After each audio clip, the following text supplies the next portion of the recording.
I need to tell you about the house on Sycamore Street before someone else gets hurt. The police won't listen. They think I'm just another traumatized renter with an overactive imagination. But I know what I experienced, and I know it's still happening.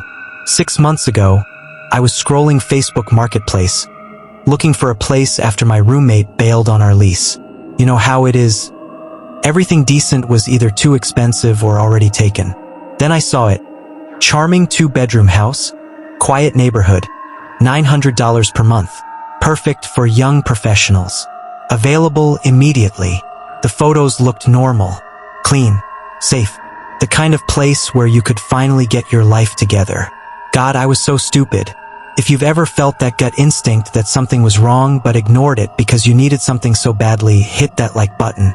Because what I'm about to tell you isn't just my story, it's a warning about trusting the wrong people when you're vulnerable. And if you want to hear more real experiences that might save you from similar situations, subscribe and turn on notifications. Sometimes the most important stories are the ones that sound too crazy to be true. But trust me, every word of this happened. The landlord's name was Kazilian Torres. Mid-40s, drove a spotless Honda Accord, wore khakis and a polo shirt like he was heading to a PDA meeting. Completely normal looking, which should have been my first clue. We met at a coffee shop downtown. I expected him to have papers, applications, the usual rental stuff. Instead, he just smiled and asked about my job, my family, whether I lived alone. I like to know my tenants, he said, stirring his latte. Make sure they're the right fit for the neighborhood.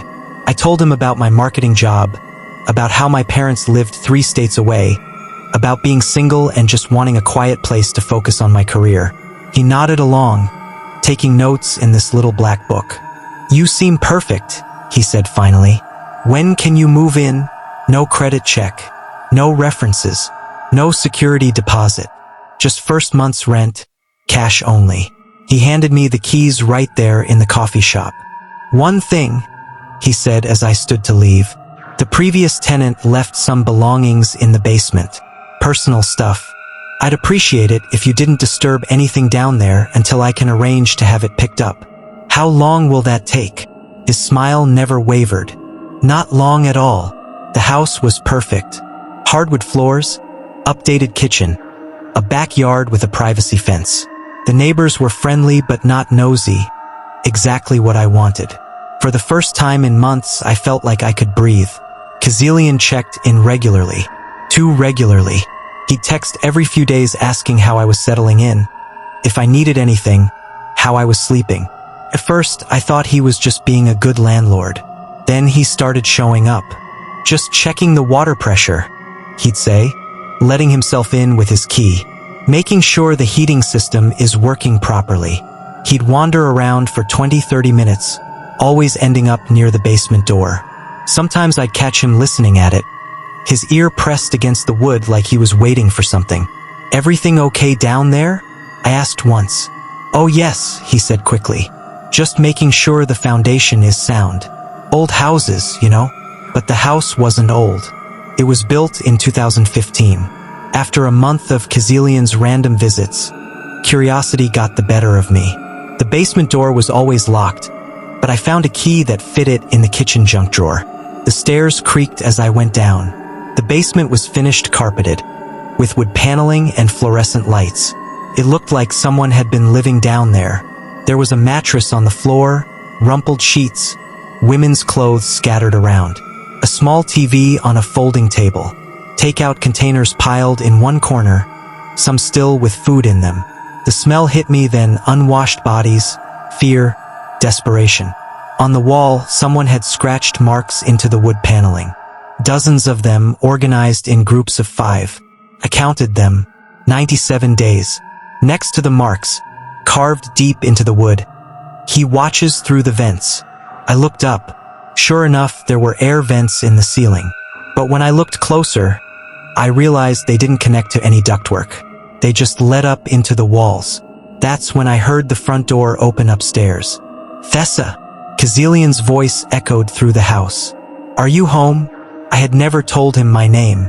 I crept up the basement stairs, leaving the light on, trying to make it look like I'd just been doing laundry.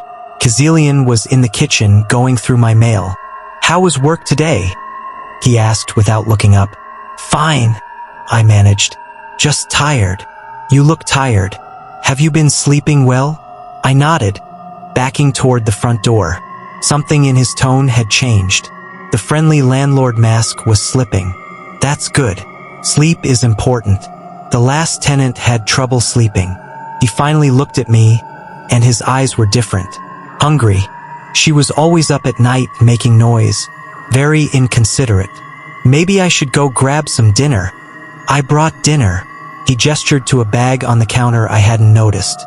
"Thought we could eat together. Get to know each other better." I ran, got in my car and drove straight to the police station. Told them everything. The basement, the scratches on the wall, the way he knew my name, how he'd been watching me. The officer took notes, nodded sympathetically, and said they'd look into it. They never did. I stayed in a hotel that night, and the next morning I went back with my brother to get my stuff. The house was empty, cleaned out. No sign anyone had ever lived there. But in the basement, I found something the cleaners had missed. A phone, wedged behind the water heater. When I turned it on, it was full of photos and videos. Videos of me sleeping, eating breakfast, talking on the phone. All taken from angles that suggested cameras hidden throughout the house. But worse were the older files. Different women, different time periods based on their clothes and hairstyles. Dozens of them. All young, all living alone, all documented with the same obsessive detail. The final video was the most recent. It showed a woman in the basement, scratching marks into the wall. Day after day until she was just scratching frantically, sobbing.